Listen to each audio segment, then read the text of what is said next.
Hello बच्चों आपके अपने हेलो बच्चों आपके अपने यूट्यूब चैनल बायो के फीवर पर आपका वेलकम है। बच्चों हमने स्टार्ट किया था क्लास 12 बायोलॉजी का अध्याय 4 जिसका नाम है वंशागतिता विविधता के सिद्धांत। बच्चों इसमें हमने पार्ट 1 पढ़ लिया है। पार्ट 1 में हमने देखा कि बहुत सारी चीज़ें जो होती हैं वो हमको आश्चर्यचकित कर, जैसे हाथी का बच्चा ही हाथी सिर्फ हाथी के बच्चे को जन्म क्यों देता है, आम के पेड़ पर आम का ही पेड़ फल क्यों लगता है। ठीक है, इन सब चीज़ों के बारे में हमने डिस्कस किया था। ठीक है, कुछ और भी चीज़ें हमने डिस्कस की थी। अब आगे हम पढ़ने वाले हैं बच्चों पार्ट 2 जो है मेंडल के वंशागति के नियम। ठीक है बच्चों, जो मेंडल के वंशागति नियम हैं उनको हम डिटेल में यहाँ पे पढ़ेंगे। तो आइए बच्चों स्टार्ट करते हैं आज के अपने टॉपिक को। अगर अभी तक आपने चैनल को सब्सक्राइब नहीं किया है तो चैनल को जरूर सब्सक्राइब करिएगा और वीडियो को ज़्यादा से ज़्यादा शेयर करिएगा। साथ ही बेल आइकन को प्रेस करिए ताकि जैसे कोई वीडियो अपलोड हो वो आप तक तुरंत पहुंच जाए। तो बच्चों आइए स्टार्ट करते हैं आज के अपने टॉपिक को। देखिए 19वीं सदी के मध्य के वर्षों में ही आनुवांशिकता को समझने के संबंध में प्रगति हो सकी है। यानी जो 19वीं सेंचुरी चल रही थी, 19वीं सदी चल रही थी, उसके मध्य में ही आनुवांशिकता को समझने के संबंध में प्रगति हो सकी है। ठीक है, आगे कह रहे हैं कि ग्रेगर मेंडल, इनका पूरा नाम था बच्चों ग्रेगर जॉन मेंडल। क्या नाम था? ग्रेगर जॉन मेंडल, इनका पूरा नाम था, याद रखिएगा। जे मेंडल भी बोलते हैं या ग्रेगर मेंडल भी बोलते हैं। ने उद्यान मटर के, उद्यान मतलब जो हरी मटर होती है, उद्यान मटर के पौधों में 7 वर्ष तक काम किया। ठीक है, ये वर्ष आप याद रखिएगा कि 1856 से 1863 तक इन्होंने काम किया। तो आप याद रखेंगे मेंडल ने मटर के पौधे पर मटर के 7 कैरेक्टर को लेकर यानी लक्षणों को लेकर 7 वर्ष तक काम किया था। ठीक है, कब तक काम किया था? 7 वर्ष तक काम किया था। अब ये कौन कौन से वर्ष हैं बच्चों? 1856 से 1863। अलग अलग बुक में बच्चों ये अलग अलग वेरी करता है, किसी में 64 लिखा है, किसी में 62 लिख दिया, लेकिन आप एनसीईआरटी को फॉलो करेंगे, जो एनसीईआरटी लिखती है उसी को आप मानेंगे। ठीक है, यानी मेंडल का जो एक्सपेरिमेंट शुरू हुआ था 7 साल का, वो 1856 से 1863 तक किया था। ठीक है, तक संकरण के प्रयोग किए। ठीक है, किसके किए? संकरण के प्रयोग किए तथा उनके आधार पर जीवों की वंशागति नियम को प्रस्तावित किया।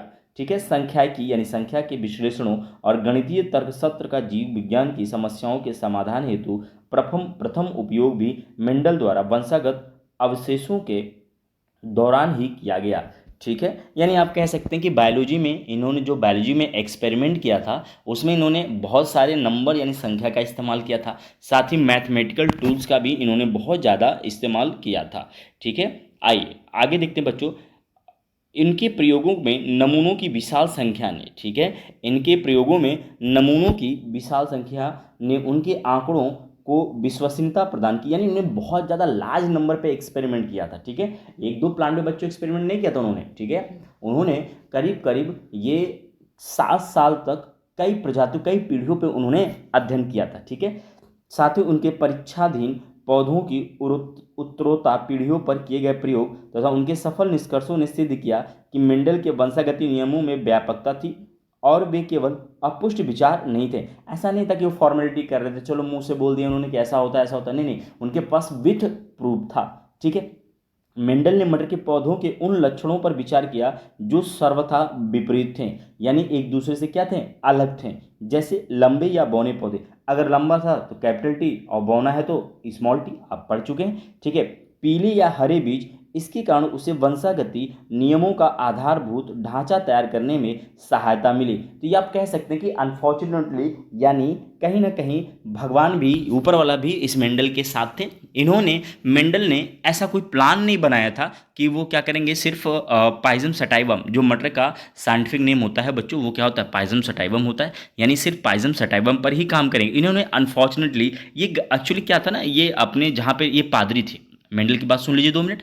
ये मेंडल जो थे ये पादरी थे। ये पादरी जानते हैं, चर्च में जो लोगों को पूजा कराते हैं या फिर जो भी कैंडल वैंडल जलाते हैं उनको पादरी कहते हैं। तो ये अपने जीवन यापन के लिए उसी चर्च में इन्होंने गार्डन में ही क्या बो दिया था? मटर को बो दिया था। तो ये इनके दिमाग में आया कि गार्डन में कुछ चीज़ें जो थी, मटर के पौधों में कुछ वरीयता थी, कोई हरा था कोई पीला था। ठीक है, एक पौधा लंबा था एक छोटा था, तो उन्होंने उस पर ही एक्सपेरिमेंट करना शुरू कर दिया। और इन्होंने देखा कि जिस एक प्लांट पे ये एक्सपेरिमेंट कर रहे थे बच्चों, वहाँ पे बहुत ज़्यादा वैरायटी इनको मिल रही थी। एक पौधा लंबा था एक छोटा था, एक के बीज हरे थे, एक के क्या थे?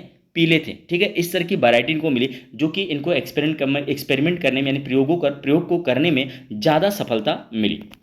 आगे बाद के वैज्ञानिकों ने इसे विस्तार दिया जिससे विभिन्न नैसर्गिक घटनाओं पर उनमें निहित जटिलता का स्पष्टीकरण किया जा सका। यानी जैसे जैसे समय बदलता गया, समय बढ़ता गया, मेंडल के नियमों में और थोड़ी सी मजबूती आ गई। जो साइंटिस्ट आए, एक्सपेरिमेंट किया उन्होंने उन्होंने मेंडल के नियमों को ही और मजबूत किया। मेंडल ने अनेक, ठीक है, मेंडल ने बच्चों क्या, मेंडल ने अनेक तद्रुप प्रजनन सममटर के शुद्ध वंशाक्रमों को लेकर, ठीक है, किसको, शुद्ध वंशाक्रमों को लेकर इन्होंने एक्सपेरिमेंट किया था, ठीक है। कृत्रिम परागण का मतलब एक हो गया कि जैसे कोई प्लांट होता है उसमें जब तक परागण की घटना, परागण अगर आप समझना चाहते तो निषेचन को समझ सकते हैं, ठीक है। जब तक परागण की घटना नहीं होगी, ठीक है, तब तक क्या होगा, प्रजनन, इसमें फूल नहीं लगेगा, फूल नहीं होगा तो फल नहीं होगा। कृत्रिम परागण जो मनुष्य द्वारा कराए जाते हैं। पर परागण यानी एक दूसरे पे रह के परागण, यानी जो फूल होता है नर भाग, जो फूल होता है उसका नर भाग और फूल का मादा भाग आपस में मिलते हैं तो इसको हम परागण कहते हैं। क्या कहते हैं, परागण कहते हैं। अगर एक ही प्लांट पे होगा तो मतलब एक अलग अलग फूल होंगे तो इसको पर परागण बोलेंगे। अगर मनुष्यों द्वारा हाथ बाई हैंड कराया जाएगा तो ये कृत्रिम परागण होता है, ठीक है।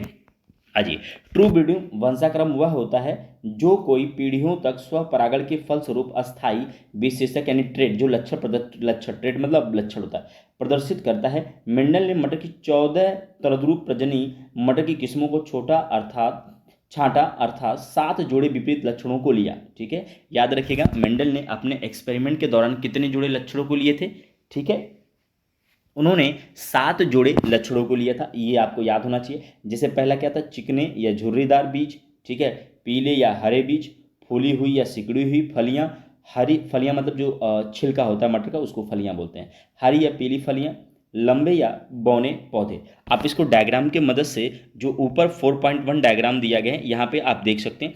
पहला जो बच्चों है आप देख सकते हैं यहाँ पे, ठीक है, यहाँ पे आप देख सकते हैं कि पहला जो प्रभावी लक्षण है और अप्रभावी लक्षण। पहला गोल, बीज का जो आकार है गोल है, और एक क्या है, जो अप्रभावी है वो झुर्रीदार है। बीज का रंग कैसा है, जो प्रभावी है वो पीला है और जो अप्रभावी है वो हरा है।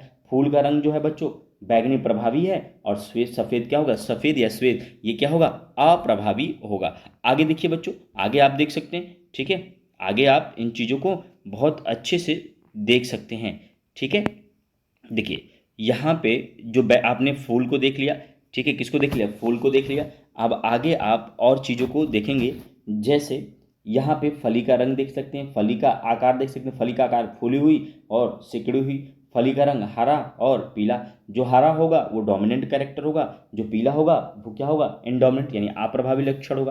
पुष्प की स्थिति देखिए, पुष्प की जो स्थिति अच्छी यानी अक्ष पे बनेगा तो अच्छी, और निरक्ष मतलब अक्ष के अलावा कहीं बनेगा तो वो निरक्षी या फिर अत्यय कहलाता है। तो ये 7 जोड़े जो बच्चों कैरेक्टर थे मेंडल ने अपने एक्सपेरिमेंट के दौरान लिया था। पहला बीज का आकार, दूसरा बीज का रंग, तीसरा फूल का रंग, चौथा फली का रंग और पांचवा जो है वो फली का रंग है, फली का आकार, फली का रंग, पुष्प की स्थिति, तने की ऊंचाई, इन सब चीज़ों को उन्होंने अपने एक्सपेरिमेंट के दौरान शामिल किया था, ठीक है। आइए आगे देखते हैं बच्चों, ठीक है। यहाँ पे उस डायग्राम को इन्होंने सारांश के रूप में एक चैप्टर छोटा सा आप समझ सकते हैं कि तालिका के रूप में दे रखा है। जैसे बी प्रयास लक्षणों का मतलब विपरीत, जैसे एक बौना होगा तो एक लंबा होगा तो बौना होगा, ठीक है। जैसे उन्होंने तनिक ऊंचाई ली, तनिक ऊंचाई 2 कैरेक्टर थे, एक लंबा, तनिक की लंबाई, ऊंचाई। देखिए किसी भी पेड़ की, पौधे की लंबाई क्या हो सकती है, या तो वो नाटा होगा, बौना होगा, या तो लंबा होगा। तो लंबा और बौना। फूल का रंग बैगनी या सफ़ेद, ठीक है। फूल की स्थिति क्या थी बताइए, अच्छी अथवा निरक्षी या फिर अंत्य भी बोल सकते हैं।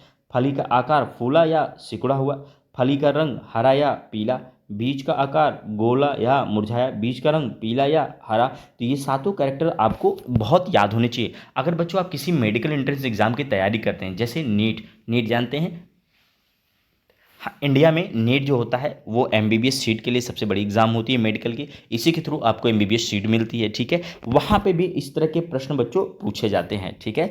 ध्यान रखिएगा इन सब प्रश्नों को। आगे ये डायग्राम में और भी चीज़ें हैं उनको हम समझते हैं, ठीक है।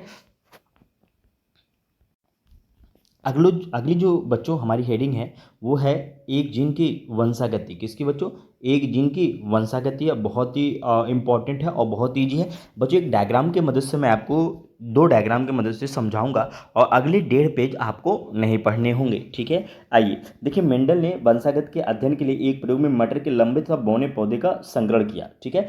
आप समझिए इस चीज़ को, ये क्या कि इन्होंने क्या किया, ठीक है, इन्होंने क्या किया उस चीज़ को आप समझ सकते हैं। इन्होंने क्या किया, एक लंबा पौधा लिया, लंबा पौधे का जो ट्रेट होता है बच्चों कैपिटल टी होता है, ठीक है, क्या होता है, कैपिटल टी होता है, ठीक है। आप आइए देखिए, आप समझ सकते हैं कैपिटल टी का क्रॉस जो बौने पौधे से कराया, स्मॉल टी और स्मॉल टी, तो आप समझ सकते हैं जब इसका क्रॉस इससे होगा तो ये कैपिटल टी और स्मॉल टी आ जाएगा। फिर इसका क्रॉस इससे कराएंगे तो कैपिटल टी और स्मॉल टी आ जाएगा। इतनी बात समझ में आई। इसका फिर क्रॉस कराएंगे तो कैपिटल टी और स्मॉल टी आ जाएगा। फिर इसका क्रॉस कराएंगे इससे तो कैपिटल टी और स्मॉल टी आ जाएगा। यानी सारे के सारे पौधे बच्चों कैसे होंगे, संकर लंबे होंगे। आप देख सकते हैं ना ये शुद्ध है ना शुद्ध है, ठीक है, आप एक सॉरी ये ना ये शुद्ध लंबे हैं ना शुद्ध बौने हैं, ये बल्कि कैसे हैं, ये हाइब्रिड हैं। यानी इसको हिंदी में अगर हम बात करें तो संकरण कहते हैं, इसको हम क्या कहते हैं, संकरण कहते हैं। तो ये जो देखिए बच्चों, ये कैपिटल टी जो स्मॉल टी इसको हम जनक कहते हैं, क्या कहते हैं, जनक कहते हैं। और जनक की इंग्लिश होती है बच्चों पेरेंट, क्या होती है, पेरेंट, और पेरेंट की स्पेलिंग पी से शुरू होती है, तो इसको पी जनरेशन कहते हैं, पेरेंट जनरेशन कहते हैं, ठीक है। जब आपने पेरेंट जनरेशन में शुद्ध लंबे और एक शुद्ध बौना, इस ये कैसा बच्चों, शुद्ध लंबा है और दूसरा कैसा है, शुद्ध बौना है, के बीच क्रॉस कराया तो आपको 4 कैसे पौधे प्राप्त हुए, संकरण यानी संकरित पौधे प्राप्त हुए, यानी हाइब्रिड प्लांट प्राप्त हुए, ठीक है। तो याद रखिएगा कि जब पेरेंट्स के बीच क्रॉस कराया तो ये जो जनरेशन है बच्चों, इसको F1 जनरेशन आप कह सकते हैं। कौन सी जनरेशन, मैं फिर से आपको डायग्राम की मदद से बच्चों फिर समझा दे रहा हूँ, एक बार समझिए, थोड़ी सी प्रॉब्लम हो रही है डायग्राम के थ्रू समझने में आपको, ठीक है। आप समझिए इस चीज़ को, देखिए जैसे क्या है कि जो पौधा होगा बच्चों, लंबा पौधा कैपिटल टी होगा, इसके बीच जो क्रॉस कराएंगे स्मॉल टी, ये शुद्ध बौना होता है, ठीक है।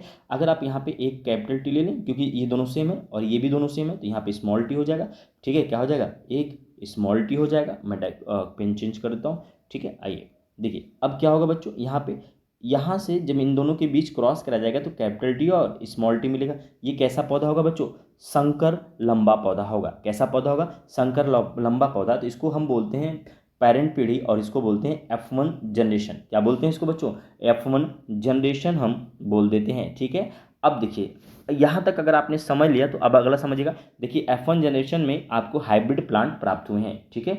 अब इनसे जो आगे आपको मेंशन करना है वो देखना है कि F1 जनरेशन में, ठीक है, किसमें, F1 जनरेशन में जो हाइब्रिड प्लांट था कैपिटल टी और स्मॉल टी, एक और कैपिटल टी स्मॉल टी ले लेंगे तो इन दोनों के बीच जब क्रॉस कराएंगे आप, देखिए कैपिटल टी का कैपिटल टी से क्रॉस कराएंगे तो कैपिटल टी मिल जाएगा, ठीक है। फिर कैपिटल टी का स्मॉल टी से कराइए, कैपिटल टी और स्मॉल टी मिल जाएगा, आप देख सकते हैं डायग्राम में। फिर जब आप इसका क्रॉस कराएंगे तो ये कैपिटल टी और स्मॉल टी मिल जाएगा, ठीक है। और फिर इसका जब क्रॉस कराएंगे तो ये स्मॉल टी और स्मॉल टी मिल जाएगा। तो ये देखिए कैसा है, लंबा है, ये कैसा है बच्चों, ये भी लंबा है, ये भी लंबा है, लेकिन ये कैसा है, बौना है। अच्छा इन दोनों फिर ये लंबे में इस लंबे में फ़र्क क्या है, ये बच्चों प्योर लंबा है, जबकि ये क्या है, हाइब्रिड लंबे होंगे, ठीक है। ये कैसे होंगे, हाइब्रिड लंबे होंगे और ये शुद्ध लंबे होंगे। यानी आप कह सकते हैं कि F1 पीढ़ी से प्राप्त जो संतान थी उनके बीच जब क्रॉस कराया तो F2 जनरेशन, कौन सा जनरेशन बच्चों, F2 जनरेशन में एक शुद्ध लंबा, एक शुद्ध बौना और 2 हाइब्रिड प्लांट प्राप्त होते हैं। बहुत ईजी है बच्चों, इसको आप आगे ध्यान से समझिएगा, ठीक है। अगले 1.5 पेज आप घर पे खुद पढ़िएंगे, ठीक है, चीज़ें आपको बहुत ईजी से समझ आ जाएंगी, ठीक है। देखिए यहाँ पे मैं डिस्कस कर रहा हूँ।